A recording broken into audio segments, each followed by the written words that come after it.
We are coming up on the release of Gran Turismo 7. Yeah, believe it or not, coming off of a major PlayStation exclusive release in Horizon Forbidden West, Sony is following that right up with the release of Gran Turismo 7. Now, in historical context, that usually isn't done, at least in the last few years.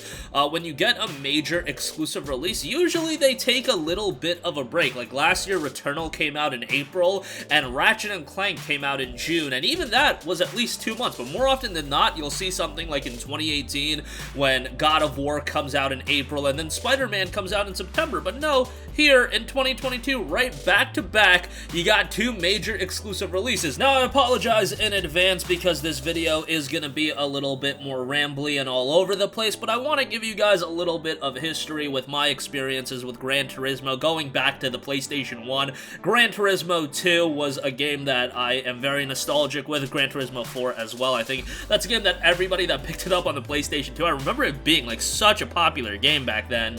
And then also the tumultuous time leading into the release of Gran Turismo 5, which if you were like in the scene in that era, if you were like looking into that game building up into its release, it was like a pretty dire time to be a Gran Turismo fan. But I also want to let you guys know, leave comments down below. Let me know your anticipation and hype level for Gran Turismo 7. I feel like this is a game that is actually building up a healthy level of buzz, and I think it's actually going to do really, really well from a commercial standpoint. Maybe I'm wrong about that, but I do think this is going to be possibly a reintroduction to Gran Turismo for a lot of people. So let me know if you guys feel the same way, or I'm just making that up, because that's how I am feeling.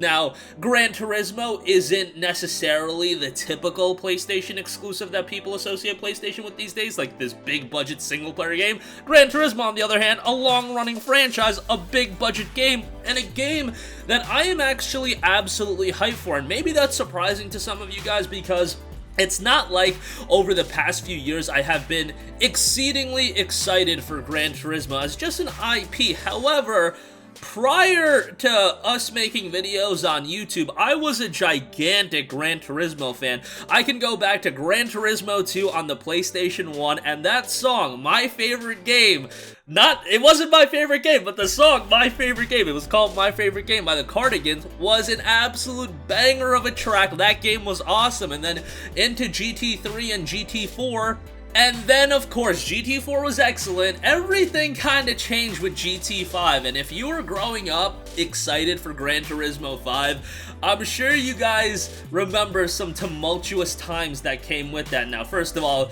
we had a Gran Turismo 5 prologue experience. It was $40. Some people memed on it, calling it a demo, and yeah, maybe it wasn't as sparse as a demo, but you were paying $40 for a part of a game. But hey, that's fine. But Gran Turismo 5 then also saw delay after delay after delay, to the point it was like, holy hell, I just want a high quality racing sim to play. So I jumped on over and started playing Forza Motorsport, played Forza Motorsport 2, played Forza Motorsport 3, loved those games, thought they were terrific, and then Gran Turismo 5 finally came out, and even ahead. I remember it was scheduled for, I believe, November 2nd of 2010, and that was after a plethora of delays, and we were getting close to November 2nd, and everybody was like, alright, yo, it's finally here, we're getting our GT5 on.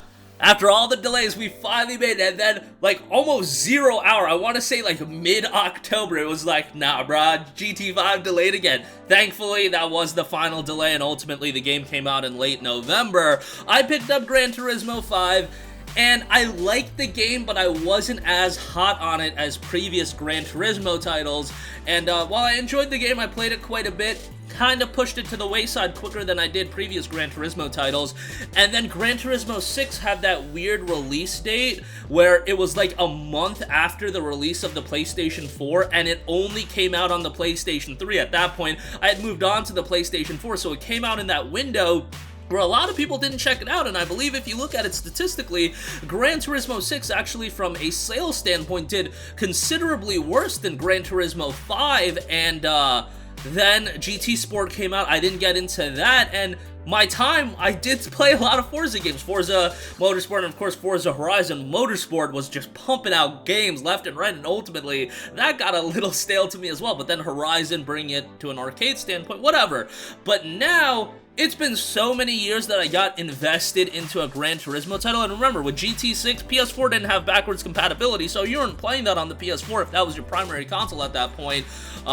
So that made it an issue, and then GT Sport, again, I just didn't get into it as much, but now we have Gran Turismo 7, cross-gen release. It's gonna be on PlayStation 4 and PlayStation 5, and I've been watching some of the gameplay for this. I've been looking into it, and initially when the game was announced, I believe it was at the Sony event a while ago, I was like, okay, another Gran Turismo game, whatever, and now as I'm seeing more and more gameplay of it, I am surprisingly absolutely hyped for this game, and we're coming off, again, a lot of games coming out, but Gran Turismo 7 really is one that is sticking out to me as a game that I think I'm going to sink a lot of time into. I think my anticipation really started building off of that State of Play event that came out, I believe a few weeks ago. It was pretty recently. Yeah, February 2nd is when the State of Play event came out, and we saw some gameplay, and it looks like it's going to throw you right into the thick of things, where you're racing through the music rally, then you're purchasing a car, then you hit the cafe, the license center, you can fine-tune your car.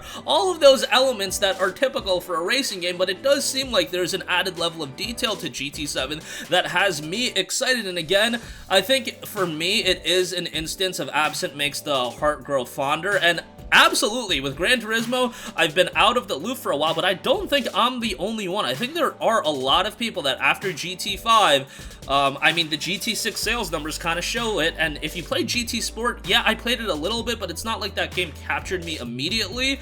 And now we have, again, another mainline entry where you do have that numeric entry of Gran Turismo 7, and Horizon has kind of shown that cross-gen games can look amazing, and I imagine that Gran Turismo 7 on the PlayStation 5, if you're playing it on that platform, is going to look pretty incredible. If you don't know, there are going to be two different performance modes, or graphics modes, whatever you want to call it. There's going to be one mode that's going to play the game at 60 frames per second, and then there's also one that's going to offer improved ray tracing and visual enhancements. I think for a racing game, you should really be aiming for a higher frame rate. That's my personal opinion, but I've been on the high frame rate bandwagon for quite a while now.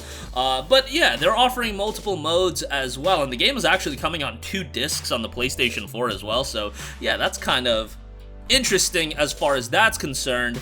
And then also, you have the Gran Turismo campaign that's going to be in there. Like, look, I'm not, like, a huge fan of cars, and I don't know, like, car brands. Like, I have my $10,000 car, and I don't want to replace that thing for years. I'm not modding it or anything like that. It's just my car to get from point A to point B. I have friends that are super into cars themselves, and yeah, they get an added enjoyment out of racing games and racing sims, but for me, having a campaign mode that I can actually dedicate to, that's exactly what I want. As noted in the PlayStation blog, in the same spirit, the GT campaign mode is also a place where individual players will take on their own unique journeys and gain life learning experiences. Maybe a bit of a stretch, but nonetheless, they also noted, we're aware that longtime fans of the Gran Turismo series strongly desired the return of the GT campaign mode, and now having seen the trailer, hopefully everyone will be able to get that feel for the atmosphere of the newly designed campaign mode. Returning to the very roots of the GT campaign mode experience, players will be starting from the GT world map. So right away, I think if you are in my camp, that is immediately going to be something you can sink your teeth into, and then you're also going to have the editor that was introduced in GT Sport, the livery editor. And while I don't get super into that customization and all that, I remember the wild stuff people were doing with the auction house back in the Motorsport 2 days, and yeah, people spend hours and hours into that, and the fact that that's in there, the campaign mode is in there, it looks like this is going to be a game that's going to be supported for a very, very long time. They already have plans of a competitive aspect to the game as well. There is a lot of interesting elements to the game, and again, visually, I think it's going to look great. Time and weather changes, I think, are going to add a layer to it as well. I mean, they're even noting, referencing a massive amount of meteorological observation data. We have recreated spatial time of day conditions for particle size distribution and concentration distribution of aerosol particles in the atmosphere on a global environmental scale in a procedure that is unique to the Gran Turismo series. Now, I'm not going to lie to you, I don't know what half those words mean, but it sounds like these weather effects are going to be pretty baller. I mostly kid, but as you can see, there's a lot of aspects to Gran Turismo 7, even as me, as more of a newbie racing sim guy.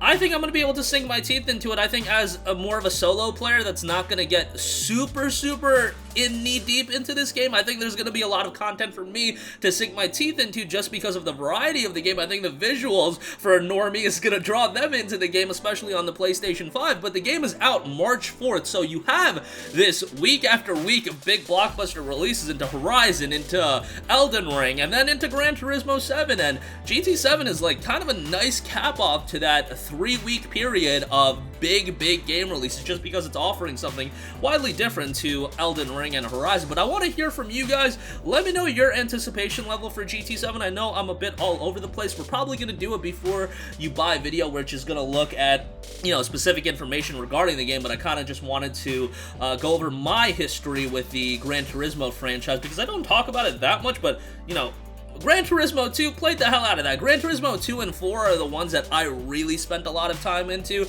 and GT2, I was just a wee lad back then, and I played the hell out of that on the PlayStation 1. So, yeah, let me know all your thoughts in the comment section down below. Sound off there. Thank you for watching, and goodbye. Hey guys, we hope you enjoyed the video, and if you did, make sure to hit the subscribe button, and if you're already subscribed, do us a favor and hit the bell icon. This way you'll be notified whenever we post a new video. That's the best way to keep up with all of our uploads, and we usually try to upload 2 videos a day. And with the bell icon hit, you'll be notified whenever we do upload a video. As always, thanks for watching.